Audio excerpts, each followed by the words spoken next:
Hey everybody, I am here in my garage getting ready to go to my church to meet up with a buddy of mine. Greg has a Honda VFR and we are going to swap bikes. I'm going to do a review on his bike and I'm going to take it for a ride and we're going to check it out and see what it's like. So stay tuned, this should be fun.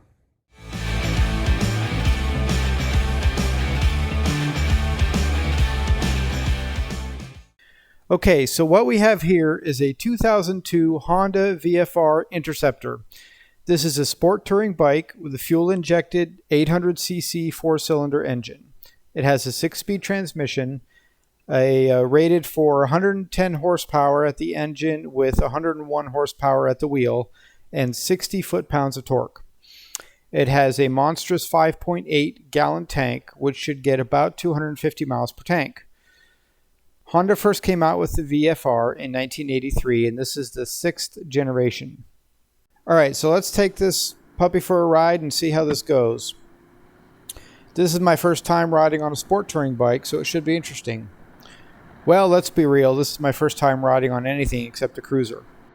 Greg has put a tank cover on it, and he also modified the handlebars a little bit to make them a little bit higher, as well as putting on adjustable levers and grip cushions to reduce the vibration and make the grips a little softer.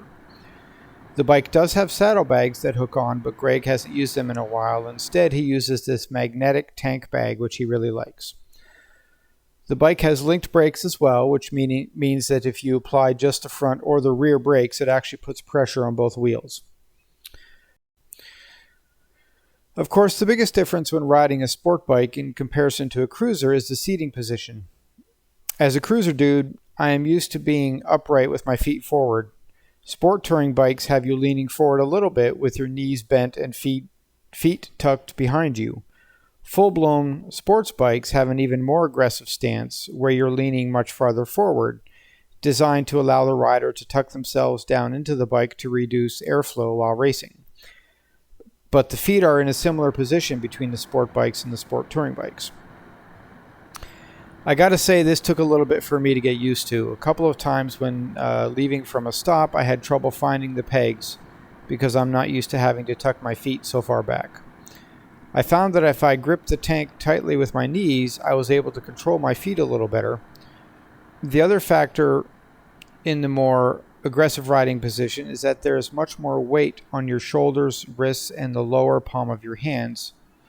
Because you're leaning forward, some of that weight on your hands and wrists will actually cause pressure that moves up the arms into your shoulders as well.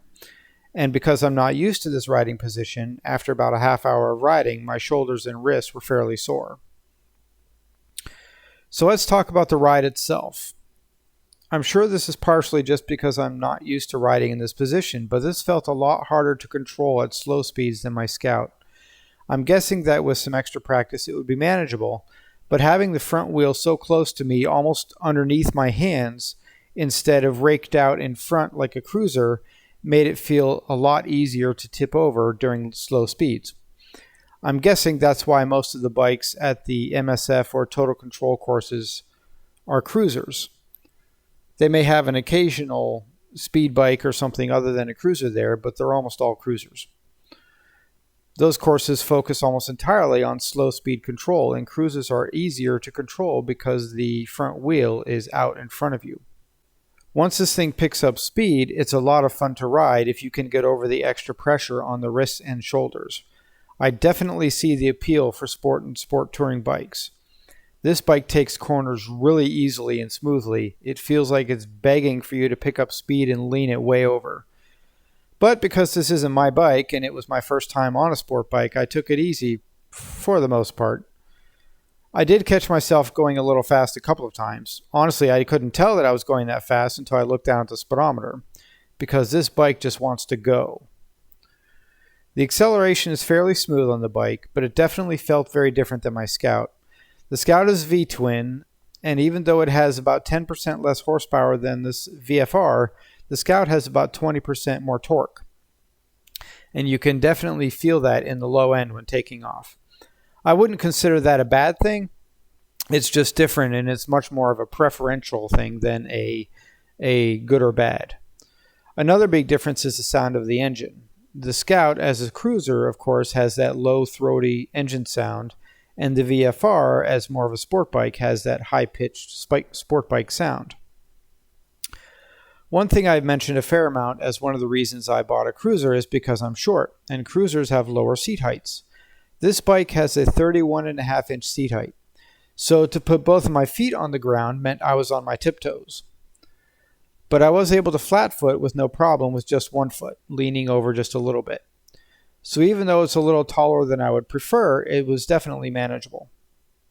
Okay, so the overall pros and cons. Con number 1, the riding position. By the end of a half hour, my shoulders and wrists were getting sore and I was ready to take a break. And my shoulders were still sore the next day as I was finishing up this audio for the review. Con number 2, control and maneuverability at slow speeds. Having my arms in a downward position instead of out in front of me, and as mentioned before, having the front wheel much closer to me felt really weird and difficult at slower speeds. Pro number 1, cornering. This bike is a lot of fun on the corners, and I think if I had more time on it, I would enjoy taking it around some twisties to see what kind of lean angle I could get out of it. Pro number 2, power. Even with the medium torque levels, having 101 horsepower at the wheel gives this bike plenty of juice. I got it up to 70 in 6th gear for a short period of time, and it still felt like it had plenty available power. It wasn't anywhere close to hitting an uncomfortable speed. So if I was in the market for a new bike, would I consider a sport touring bike? Probably not. While they're a lot of fun to ride for short rides or taking out to a track day, the riding position for me puts too much pressure on the wrists and shoulders to be comfortable for long rides, which I enjoy doing. And let's face it, I am your typical middle-aged cruiser dude. Greg, who rode my Scout for the half hour that we were out, definitely noticed the quirks that the Scout is known for. The occasional issue going from first through neutral to second gear where it wants to kick back to neutral for one. Greg is quite a bit taller than I am, and I would guess at least 30 pounds heavier, so the suspension I have set on the Scout was definitely not ideal for him. The lean angle is definitely very different. He scraped the pegs on the Scout a couple of times going around corners, being used to a much taller bike. So for Greg, it wasn't a bad ride, but it did confirm for him that cruisers are not his preferred style. Actually, Greg recently picked up a used fixer-upper Supermoto, which is basically a street-legal dirt bike. When he mentioned the idea of me taking that one for a review on a ride once he has it fixed up, I decided against it due to the fact that it has a 35-inch seat height. Definitely not for me. But thank you, Greg, so much for allowing me, a guy who's had his license for less than 18 months, to ride your bike and do this review. I had a great time and I really appreciate it. I would love to try some other types of bikes, maybe an adventure bike, a naked bike, or a cruiser that has mid controls instead of forward controls. So if you live in the York, Pennsylvania area and would like to have your bike featured and reviewed, leave a comment or let me know. Get in touch with me. In the meantime, here's another video you can check out. Thanks for watching, everybody. See you on the next one.